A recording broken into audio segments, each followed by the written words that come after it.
Hi friends, welcome back to my channel.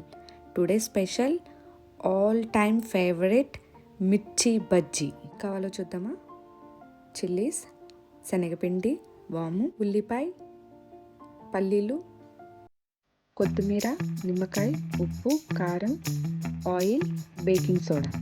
మనకి మార్కెట్లో ఇలా పొడుగ్గా సన్నగా ఉన్న మిర్చి దొరుకుతుంది. టేస్ట్ చాలా బాగుంటుంది బజ్జీకి. వాటిని ఘాట్లు పెట్టుకోవాలి చూపించినట్టుగా. స్పూన్ వెనుక భాగాన్ని యూస్ చేసుకుని లోపల ఉన్న సీడ్స్ అన్నీ తీసేయాలి. అప్పుడు మనకి మిర్చి తిన్నా సరే కారంగా అనిపించదు. అలా అన్ని సీడ్స్ తీసేసి చిల్లీస్ రెడీ చేసుకోవాలి.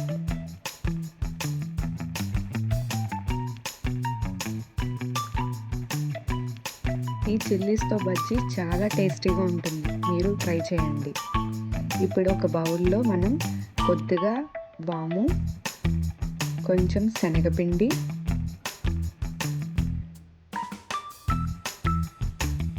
కొంచెం కారం, కొంచెం ఉప్పు వేసి వాటర్తో పేస్ట్ లాగా కలుపుకోవాలి. ఈ పేస్ట్ని మనం మిర్చిలో స్టఫ్ చేయాలి. అలా చేయడం వల్ల మనం బజ్జీ తిన్నప్పుడు మనకి ఎక్స్ట్రా టేస్ట్ వస్తుంది. అలా అన్ని మిర్చిలోనూ స్టఫ్ చేసి పక్కన పెట్టుకోవాలి. ఇప్పుడు మనం బజ్జీ వేయడానికి పిండిని తయారు చేసుకుందాం. మనకి ఎంత పిండి కావాలో అంత పిండి తీసుకుని కొద్దిగా ఉప్పు, కారం, వాము వేసి వాటర్తో బాగా కలుపుకోవాలి.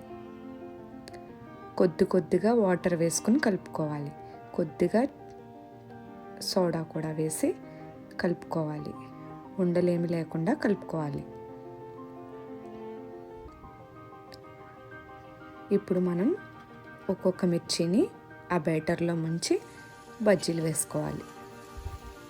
బజ్జీ వేసేటప్పుడు ఆయిల్ బాగా హీట్లో ఉండకూడదు, మీడియం హీట్లో ఉండేలా చూసుకోండి. అలా వేపిన బజ్జీని తీసి పక్కన పెట్టుకోవాలి. ఇప్పుడు మళ్ళా మనం ఆ బజ్జీల్ని సెకండ్ కోట్ వేసుకుని మళ్ళీ ఫ్రై చేసుకోవాలి. అంటే మళ్ళీ ఒకసారి పిండిలో ముంచి మళ్ళీ బజ్జీలా వేసుకోవాలి.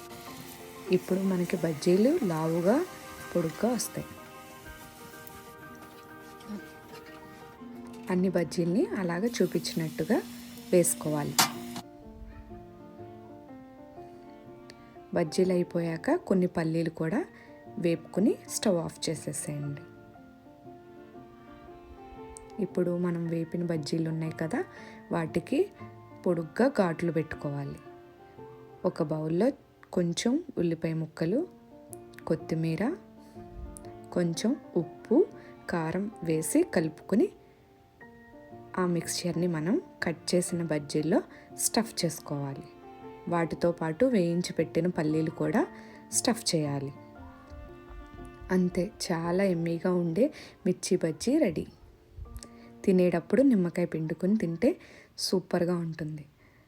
Thanks for watching. బాయ్.